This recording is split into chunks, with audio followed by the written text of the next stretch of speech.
25-6, the Patriots beat the Buffalo Bills on Monday night in Orchard Park, but Evan, was not as easy as the score indicates, specifically inside the 20, even that expanded red zone inside the 25. I go even more expanded inside the 35 because that was where a lot of the drives really stalled. If you add it all up, they were basically 1 for 5 inside the Bills' 35-yard line. Not good enough. And it starts to me with Rob Gronkowski.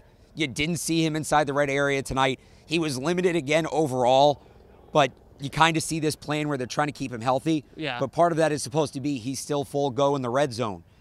Are they creating these issues for themselves by not using him, or is this team's truly figuring out a way to take Rob Gronkowski away once you get down near the goal line? I think that they're figuring out ways to take him out of the goal line when he's inside the formation. Yep. What we saw on that last play, big play of the game for Gronk, really his biggest catch of the game, was that when you ISO him on the outside and he gets a one-on-one matchup and Brady throws that back shoulder, throws a fade, they're able to get him the ball. But otherwise, if they're going to put him inside the formation, put him in the slot, put him inline tight end, it's going to be difficult because teams are just going to box him in there. They're just going to put a couple guys bracket around him, and they're going to make Brady go at the ball elsewhere.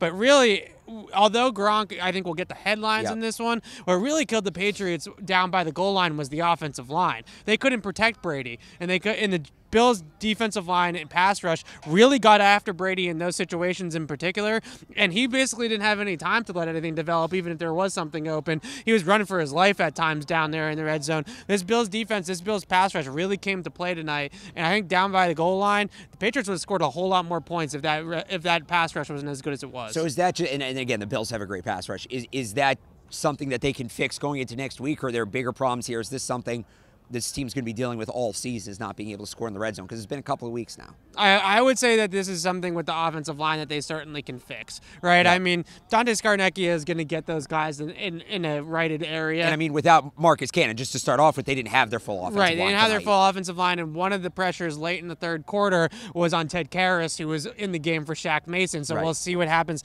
with that calf injury for Shaq Mason. But it was a D-line stunt with the two defensive tackles, and Ted Karras just didn't pick up the other stunt. And that was the reason why Brady was basically flushed and had to dirt the ball, because there was just no way that he was going to get rid of it in time. All those types of things. I mean, we can talk about Rob Gronkowski. We can talk about the other pass catchers and how the Bills were able to take him out of the game.